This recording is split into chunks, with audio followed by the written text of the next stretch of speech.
तो गाइस आप ये पहले वीडियो देखिए। अक्षय कुमार लड़कियों का ये काम भी करते हैं। क्या बात कर रहे हैं? हर्ष गुजराल ने तो सारी हदें पार कर दी, इस चीज को अपना सिग्नेचर डायलॉग ही बना दिया। 6000 में रशियन मिल जाती है। 6000 रुपए में तो रशियन आ जाती है। 6000 में तो रशियन आ जाती। 50,000 का रूम में रखा सब कितनी रशियन आ जाती है उसमें। बस यही देख के तो पूरे सपने आते हैं।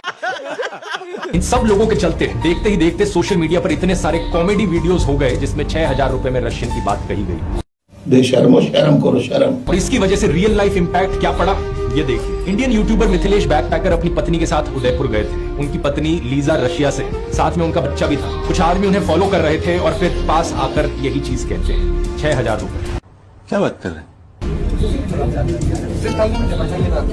6,000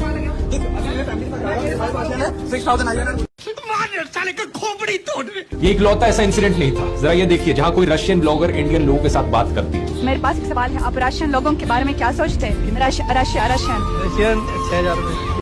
यही नहीं, अभी और सुनिए। ये सब क्या देखना पड़ रहा है? अच्छा है मैं अंधा हूँ। मोहम्मद दीपक बजरंग दल के लड़कों से भिड़ गया और उनको उसने ठिकाने लगा दिया, लेकिन बुजुर्ग पर हमला नहीं होने दिया। मैं मोहम्मद दीपक से पूछूंगी, जब ये इसके भाईचारे वाले भाई हिंदू लड़कियों को काटकर फ्रीज में रख देते हैं, तब मोहम्मद दीपक अपना शरीर का बल क्यों नहीं दिखाता है? अभी बदत है भाई, अभी बदत है। कुछ साल पहले मैं ऐसे लोगों का मजाक बनाया करता था, इन्हें अंधभक्त बुलाकर, लेकिन काफी टाइम से मैंने ये अंधभक्त शब्द भी इस्तेमाल करना बंद कर दिया। ये हमारे ही देश के लोग हैं। अगर हमें देश को बचाना है, आगे लेकर जाना है, तो साथ में मिलकर काम करना होगा। बात तो सही है। जैसा महात्मा गांधी जी ने कहा था, समाज में किसी भी तरीके का डिवीजन नहीं हो सकता, ना हिंदू मुसलमान के बीच, ना ब्राह्मण दलित के बीच, और ना अंधभक्त और लिबरल के बीच। ये बड़ी अच्छी बात कही आप। We the people of India, हमें यूनाइटेड रहना होगा। इन लोगों का मजाक उड़ाने से इनमें कुछ सुधार नहीं आएगा। हमें ये समझना होगा और इनको समझाना होगा कि कैसे ये मानसिक गुलाम बने। क्या बात है सर, क्या बात है सर। जो दो धेले के सेक्युलर लोग हैं, जो गाना गाए जा रहे हैं कि इस रीलबाज लड़की ने गोगा मेडी मंदिर के अंदर हमारा हिंदू मुसलमानों का भाईचारा खत्म कर दिया। अच्छा, आप उनके लिए कोई भाई नहीं है। हिंदू सिर्फ और सिर्फ मुसलमानों के लिए चारा है। बांग्लादेश में आप लाइव एग्जाम्पल देख सकते हैं इस चीज के। गोगा मेडी मंदिर के अंदर मुसलमानों का आखिर काम क्या है? अगर वो कह रहे हैं गोगा जी महाराज के वंशज हैं, हम ऐसे हैं, वो अपनी वंशावली दिखाए। अभी बदत है भाई, अभी बदत है। हमारे देश में एक भयंकर माफिया चलाया जा रहा है व्हाट्सएप और मीडिया के जरिए, जिसका सिर्फ एक मकसद है, सभी हिंदुओं को ब्रेन वॉश करना और तानाशाह के हाथों कठपुतली बना देना। सही पकड़े हैं। मैंने पिछले वीडियो में समझाया था दोस्तों कि कैसे किसी भी देश का कोई भी डिक्टेटर हो, वो हमेशा देश की मेजोरिटी कम्युनिटी को अपना टारगेट बनाता है। बात तो सही है। भारत के केस में मेजोरिटी कम्युनिटी है हम हिंदुओं की, और हमें ब्रेन वॉश करने के लिए जो व्हाट्सएप पर माफिया चल रहा है, वो 4 डिपार्टमेंट्स पर काम करता है। पहला डिपार्टमेंट जो आपके अंदर गर्व और अहंकार भरता है। कहा जाता है कि आप हिंदू कितने महान हो, specially so called upper caste हिंदुओं को ये गर्व दिया जाता है। चाहे आपने कुछ पर्सनल लाइफ में अचीव किया हो या ना किया हो, आपको कहा जाता है कि आप महान हो क्योंकि आप इस जात, इस धर्म में पैदा हुए हो। हिंदू धर्म में जिस व्यक्ति का जन्म होता है वो व्यक्ति बहुत ही भाग्यशाली होता है। वाह, कहाँ पर गए हो सारे हिंदू? तुम लोग क्या तुम्हारा खून पानी हो चुका है? यहाँ पर मुसलमानों के बेटे के नाम से पूजा पाठ हो रहे हैं। तेरा तो गेम बजाना पड़ेगा। पिछले साल अप्रैल के महीने में रामनवमी के समय कुछ लोग पकड़े गए गौ हत्या करते हुए आगरा के शहर में। इसकी वजह से आगरा में उस वक्त कम्युनल हिंसा भी छिड़ गई थी। ये इकलौता ऐसा इंसिडेंट नहीं है। अगस्त 2022 में भी ऐसा ही कुछ हुआ था। उत्तर प्रदेश के कनौज डिस्ट्रिक्ट में एक शिव मंदिर के सामने किसी आदमी ने मीट फेंक दी और उसकी वजह से हिंसा छिड़ गई। यही नहीं, अभी और सुनिए।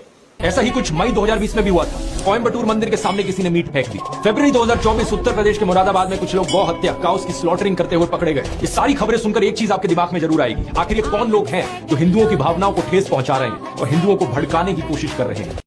बात तो सही है। इसका जवाब वो नहीं जो शायद आप सोच रहे हो। पहली खबर का न्यूज आर्टिकल देखिए। यूपी पुलिस के अनुसार गौ हत्या के पीछे असली जिम्मेदार थे हिंदू महासभा के कुछ कार्यकर्ता, जो हिंसा भड़काना चाह रहे थे। क्या बात कर रहे हैं? दूसरी खबर, शिव मंदिर के सामने मीट फिकवाई चंचल त्रिपाठी नाम के एक आदमी ने। इसने एक मुस्लिम कसाई को इसके लिए 10,000 रुपए दिए थे। इसके पीछे कारण था कि वहां के एसएचओ हरिश्याम सिंह के खिलाफ बदला लेना चाह रहा था। इस सज्जन को क्या तकलीफ है भाई? तीसरी खबर, कोयम्बटूर के मंदिर के सामने मीट फेंकने वाला आदमी था हरिराम प्रकाश, एक unemployed civil engineering graduate. Police के अनुसार ये मेंटली डिस्टर्ब। यही नहीं, अभी और सुनिए। चौथी खबर, गौ हत्या के पीछे मुरादाबाद में यूपी पुलिस ने अरेस्ट किया 4 लोगों को, जिनमें से एक था बजरंग दल का लीडर। ये सब क्या देखना पड़ रहा है? अच्छा है मैं अंधा हूँ। एक मुसलमान आदमी को एक झूठे केस में फंसाने की कोशिश कर रहे थे, इसलिए इन्होंने खुद गौ हत्या कर दी। हैरानी की बात यह कि ये काम करने के लिए उन्होंने खुद एक मुस्लिम आदमी की मदद ली। बेशर्मो शर्म करो शर्म। ये सब सिर्फ इसलिए ताकि आप इन्हें डर के मारे वोट दो। यही कारण है दोस्तों कि 2014 के बाद से परपेचुअली हिंदू खतरे में रहा है। चारों दिशाओं से साल भर साल, महीने भर महीने यही हिंदू खतरे में है का नैरेटिव आपको सुनाया जाता है। हैरान हो जाएंगे। रिपोर्ट के मुताबिक the Muslim population has gone up by 43+%। 43% बढ़ी है। The Hindu population has gone down in an equal period by 7.82%। 88% कम हुई है।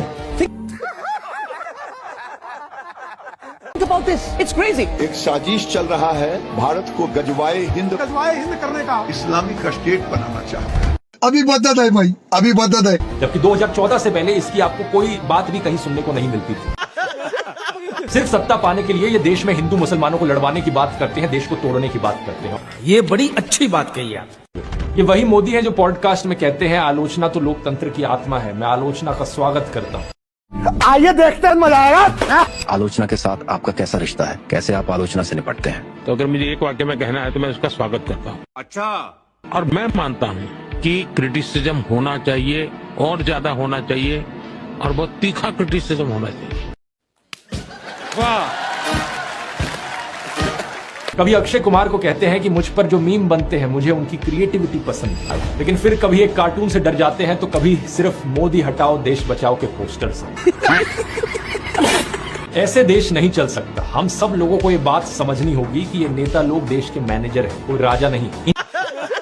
इन्हें अपने इलाके को मैनेज करने के लिए चुना गया है और जनता ने इन्हें चुना है, तो जनता के पास अधिकार है इनका मजाक बनाने का भी। क्या बात है सर, क्या बात है सर। गांधी का सपना है कि वो बीजेपी को हराए।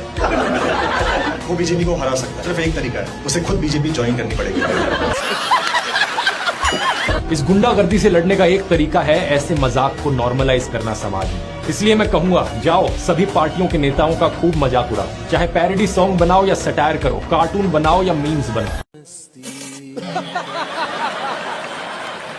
कोई भी समझदार इंसान, कोई भी समझदार बच्चा तक ये समझ सकता है कि देश की सुरक्षा चुनी हुई सरकार की जिम्मेवारी है। तो सवाल उसी से पूछा जाना चाहिए। बात तो सही है। दिसंबर 2016 में प्रधानमंत्री मोदी ने एक रैली में कहा था कि नोटबंदी ने आतंकवाद की कमर तोड़ दी है। तो सवाल ये उठता है कि आतंकी हमले रुके क्यों नहीं उसके बाद? सिर्फ जम्मू एंड कश्मीर की ही बात करें हम तो देखो, नवंबर 2016 में हुआ नागरोटा आर्मी बेस अटैक, जुलाई 2017 में अमरनाथ यात्रा अटैक, फरवरी 2018 संजूवन मिलिट्री स्टेशन अटैक। यही नहीं, अभी और सुनिए। फरवरी 2019 पुलवामा अटैक, मार्च 2019 Jammu bus stand grenade blast, जून 2019 अवंतीपोरा में इंडियन पैरामिलिट्री पुलिस पर अटैक, 2023 पूंछ राजौरी अटैक, इस सज्जन को क्या तकलीफ है भाई? 2024 रियासी अटैक और अब 2025 पहलगाम अटैक। एक के बाद एक आतंकी हमले हुए जा रहे हैं और देश की मीडिया में हिम्मत नहीं है सरकार से सवाल करने की। ये बड़ी अच्छी बात कही आप। सिर्फ 2014 से पहले होता था कि मीडिया द्वारा सरकार से सवाल पूछे जाते थे। बात तो सही है। फिल्में भी आप देखोगे, अ वेंसडे जैसी फिल्में बनाई जाती थी जिनमें सरकार से आतंकवाद पर सवाल पूछे जाते थे। आइए देखते हैं, मजा आएगा। ये हम सरकार चुनते हैं कि वो मुल्क चलाए। सरकार, पुलिस फोर्स, इंटेलिजेंस सक्षम है इस तरह की पेस्ट कंट्रोल के लिए, लेकिन आप लोग कर नहीं रहे। मैं चाहता हूं कि अगर मेरा बच्चा घर से बाहर निकले तो बेखौफ घूमे, कहीं भी, कभी भी, ट्रेन में, बस में, कहीं भी। क्या बात है सर, क्या बात है सर, क्या बात है, ये बात है। अब प्रधानमंत्री मोदी का इंस्टाग्राम अकाउंट देखिए जरा। प्रियंका चोपड़ा और निक जोनस की वेडिंग रिसेप्शन में गए, उन्हें बधाई दे रहे हैं। वाह क्या सीन है। इस वीडियो को देखिए, विराट कोहली और अनुष्का शर्मा के वेडिंग रिसेप्शन पे जाकर उन्हें गुलाब दे रहे हैं। मलयालम एक्टर सुरेश गोपी की बेटी की शादी में गए। टाइम्स नाउ की एंकर नविका कुमार के बेटे की शादी में गए। मुकेश अंबानी ने हॉस्पिटल खोला तो वहां बधाई देने पहुंच गए। इस न्यूज आर्टिकल को भी देखिए, नरेंद्र मोदी ने गौतम अडानी के बेटे करण की ग्रैंड एंगेजमेंट सेरेमनी को भी अटेंड किया। इस सज्जन को क्या तकलीफ है भाई? बॉलीवुड सेलिब्रिटीज और अमीर सेठों की शादियों में जाने के लिए बहुत समय है इनके पास। हालांकि इसमें कुछ गलत नहीं है, इनकी मर्जी अगर ये जाना चाहें तो। लेकिन सवाल यहाँ पर ये, क्या केवल अपने भाइयों और परिवार को ही छोड़ना पड़ता है क्या देश के लिए? एबीसी के इस आर्टिकल को देखिए। अवनी दास रिपोर्ट करती हैं कि अक्टूबर 2023 में मोदी परिवार उनके भतीजे की शादी के लिए इकट्ठा हो रहा था, लेकिन एक इंसान वहां से गायब था, नरेंद्र मोदी। फरवरी 2020 में गुजरात में नमस्ते ट्रंप इवेंट हुआ था, तो गरीबों को छुपाने के लिए एक 1600 फुट लंबी दीवार बनाई गई थी। खुद सोचकर देखो 1995 से लेकर 2020 25 साल से गुजरात में बीजेपी की सरकार थी, जिनमें से 3 बार तो खुद नरेंद्र मोदी ही चीफ मिनिस्टर थे, लेकिन इनसे गरीबी नहीं हटाई गई, उल्टा ये गरीबों को छुपाने लग गए। G20 समिट के समय दिल्ली में भी यही हुआ था। कुछ बस्तियों को हरे पर्दे के पीछे ढक दिया गया, यानी कि इन गरीब लोगों की मूवमेंट को भी रिस्ट्रिक्ट कर दी। पहले ये देखो, इसी के तहत पूरी दुकानें यहाँ से ढक दी गई हैं। जो थोड़ा झुग्गी टाइप घर थे उनको भी ढक दिया गया है यहाँ पर। ये सब क्या देखना पड़ रहा है?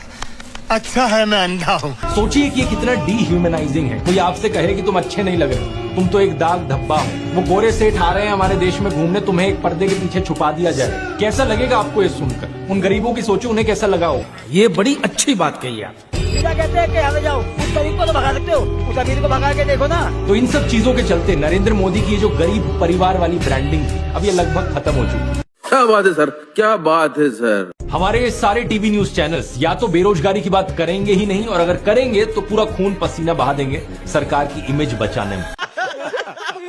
तो गाइस, अगर वीडियो आपको अच्छी लगी तो कमेंट में अपनी राय देके जाएं और चैनल सब्सक्राइब करते जाएं। शेयर तो जरूर कर दें भाई, शेयर करना है, ठीक है, बिल्कुल।